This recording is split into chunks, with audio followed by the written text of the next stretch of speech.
What if I illegally crossed the most dangerous zone on the planet? No suit, no guide. Just a flashlight and a camera, slipping into the Chernobyl nuclear plant through a crack in the rusted fence. No one would know. But the radiation would. In the first 30 seconds, my body feels nothing. Everything seems calm, total silence. But invisible radioactive particles are already entering through my lungs. And the Geiger counter starts screaming. Why can't you see radiation, yet it kills you so quickly? What would happen to my body in the first 10 minutes and in the next 24 hours? This isn't a game. We're going in together, step by step, to discover what would happen to me in real time if I snuck into Chernobyl today. Because even though the reactor exploded almost 40 years ago, its poison is still there, waiting. But before we touch that rusty door to Reactor 4, did you know some animals mutated to survive in this zone? And that the exact spot where the core blew still emits more radiation than Hiroshima? Get ready, because we're about to cross the point of no return. And once that happens, there's no going back. The moment I cross the fence, the world changes. The forest feels frozen in time. Deformed trees, rusted cars, children's toys coated with radioactive dust. Everything is stuck in 1986. The air smells strange, like metal, like history, like slow death. I'm officially inside the 30-kilometer exclusion zone. Nobody lives here, or so they say, because some self-described babushkas refuse to leave and still survive among ruins and radiation. I'm carrying a Geiger counter reading 0.3 microsieverts per hour. Sounds low, but it climbs with each step. Radiation here doesn't kill you in a blow. It accumulates, cell by cell. Grass grows over what used to be a living city. And while it seems peaceful, this place has more invisible energy than 1,000 microwave ovens running at the same time. I feel a slight tingling on my skin. Psychological or real? I don't know. But the worst part is knowing I can't see the danger. Radiation has no smell, no color. And precisely because of that, it's more deadly. And I just walked in with nothing to protect me. The path to the reactor is covered with debris and trees that grew wild. I approach the abandoned administrative buildings, broken windows, scattered documents, and a clear sign. High radiation zone. The Geiger counter spikes, 2.7 microsieverts per hour. I shouldn't be here more than 30 minutes, but I keep going. My throat starts to itch. Suggestion? Maybe, but it's impossible to ignore. I pass the hospital where they took the first firefighters. Their uniforms are still here, and they still emit enough radiation to damage the DNA of anyone who approaches unprotected. I keep walking. I cross the exact point where the helicopter fell in 1986, melted by radiation as if it were made of paper. There are no animals here anymore, no birds, just thick silence. In the distance, the steel sarcophagus that encloses Reactor 4 rises from the ground like a sleeping beast. I'm 500 meters from the site of the greatest nuclear catastrophe in history. Every step brings me closer to the core, and every second I spend here, I'm absorbing damage. And the worst part hasn't even started. I open the rusty door to Reactor 4. The air is denser. It smells like dampness, old concrete, and something I can't describe. I'm inside. This place wasn't made for humans. It was built to contain a force that spun out of control. The original reactor is no longer exposed. It was covered by the new steel sarcophagus, a colossal structure that tries to curb the radiation but can't stop all of it. In here, the Geiger counter blows past all limits, 6.8 microsieverts per hour. That's 20 times more than what's permitted in a residential area. My body starts to fail. Light dizziness, rapid pulse, breathing becomes hard. Ionizing radiation is breaking my cells at this very moment. I'm standing in front of what used to be the core, the exact spot where the explosion occurred.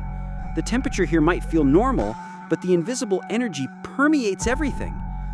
I close my eyes. I hear the echo of the disaster, as if the walls were still screaming. And I know it. I'm crossing a biological threshold.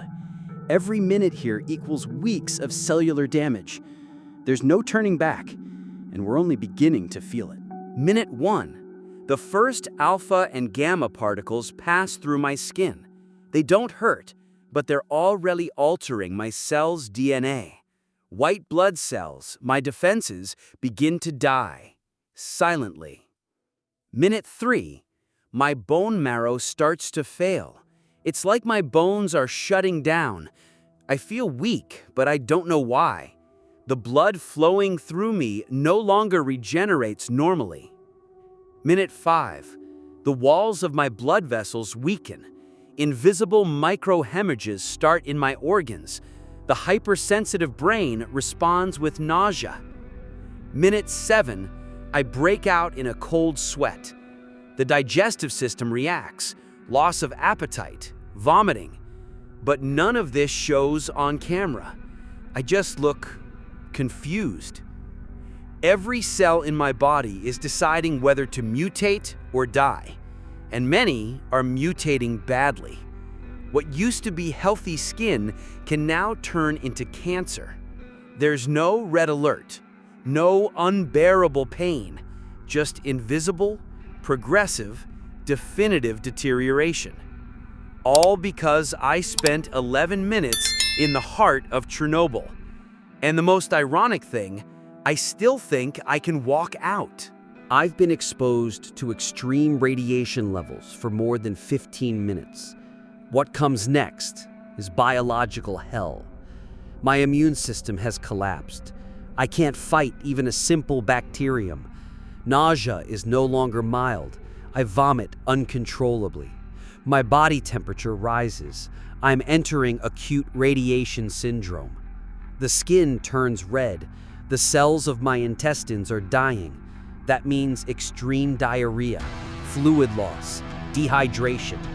I don't have the energy to stay on my feet. Capillaries begin to burst. There's blood in my gums, in my eyes, and soon in my lungs. My whole body starts to swell. Hair falls out. Wounds, however small, no longer heal. I'm entering multi-organ failure. And the most terrifying thing, I'm still conscious. For the firefighters in 1986, some died within days. Others took weeks, but all of them suffered to the last second. I'm already on that path. And I still haven't left the reactor. The question now isn't whether I'll die, but when and how it will happen. April 26, 1986, 1:23 a.m. A badly executed safety test triggers the unthinkable. Reactor 4 explodes from within. A cloud of radiation is released into the atmosphere with the force of 400 Hiroshima bombs. No warning, no control. The first to arrive were firefighters without special gear. They thought it was an electrical fire, but they were facing a radioactive star open to the sky. Their boots melted. Some received lethal doses in mere minutes. Even so, they kept trying to put out the fire. One of them vomited blood at the entrance. Another, upon touching a hose, saw his hand blister in seconds. The next day, the children of Pripyat played in the street without knowing anything. The city was evacuated 36 hours later. Too late. That same core that destroyed thousands of lives is the one in front of me now.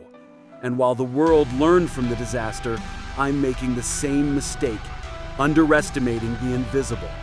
What they lived through by accident, I'm provoking by choice. And that makes the punishment even more brutal. I try to get out, but my legs no longer respond like before. I lean on a rusted wall, struggle to breathe, and feel like every step is dragging 100 kilos. My vision blurs. My ears ring. Radiation has already attacked my central nervous system. My balance fails. I stumble. I hit my head. I don't feel pain. That's worse. I try to run, but motor coordination is compromised, as if my body were shutting down from the inside. The heart beats fast, but inefficiently. I'm running out of oxygen, even though the air is full of it. Am I crying or bleeding from my eyes? I don't know. It all blends together. And there, in the middle of the corridor where it all began, my body collapses. I fall to the floor. The Geiger counter, still hanging from my chest, keeps screaming. Useless. It no longer warns me. It only marks the damage already done. I'm still conscious, but I know I won't reach the exit. My biggest mistake wasn't going in. It was believing I could get out.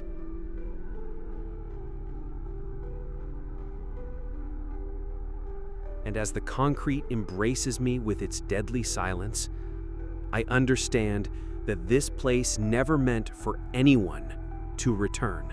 Let's suppose I make it out. Someone finds me, drags me out of the reactor, and takes me to a specialized hospital.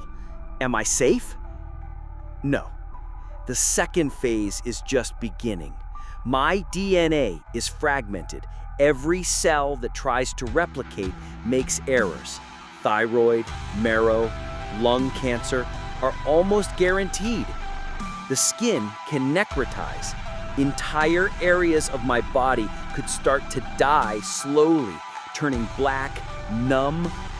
Total hair loss, loss of muscle mass, permanent sterility. Doctors would try a complete blood transfusion, experimental antibiotics, and perhaps a bone marrow transplant. But the damage is in every organ, in every cell. There's no cure, only palliatives. Psychologically, the worst comes later. Anxiety, nightmares, survivor's guilt.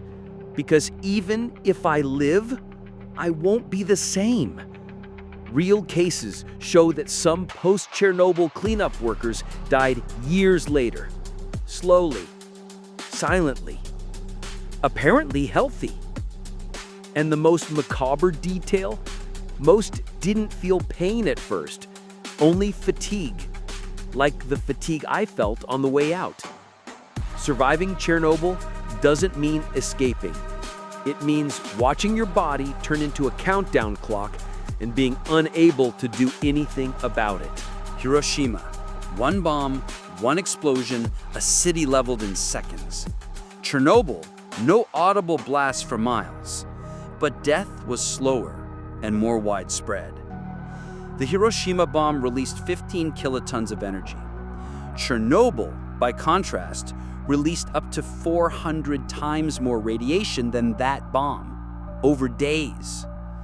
The explosion in Japan killed more than 100,000 people within weeks. Chernobyl displaced 350,000. And although only 31 deaths were officially acknowledged at first, recent studies estimate between 4,000 and 90,000 deaths related to exposure. But there's a brutal difference. Hiroshima's radioactivity faded within weeks. Chernobyl's is still active today, almost 40 years later. The isotope cesium-137, for example, has a 30-year half-life, and plutonium-239, 24,000 years. That means the place I just entered in this hypothetical experiment will be deadly longer than your country has existed. And still, thousands of tourists go in every year for morbid curiosity, for photos. But if they knew what really happens in here, they wouldn't come within 100 meters. I did it out of curiosity, to answer a question. What would happen if I went into Chernobyl? And now I know. It's not just about radiation. It's about arrogance, about thinking we're invincible in the face of forces we don't understand. This experiment wasn't to glorify risk. It was to show the invisible, what you don't see in tourist photos, what doesn't show up in urban explorer videos. Because Chernobyl isn't abandoned, it's inhabited by suspended death. This place doesn't forget. Every contaminated atom is ready to activate, to penetrate you, to destroy you. And the worst part is that it does it without noise, without warning, without blood, until it's too late. If anything is clear after this journey, it's this: curiosity without conscience kills.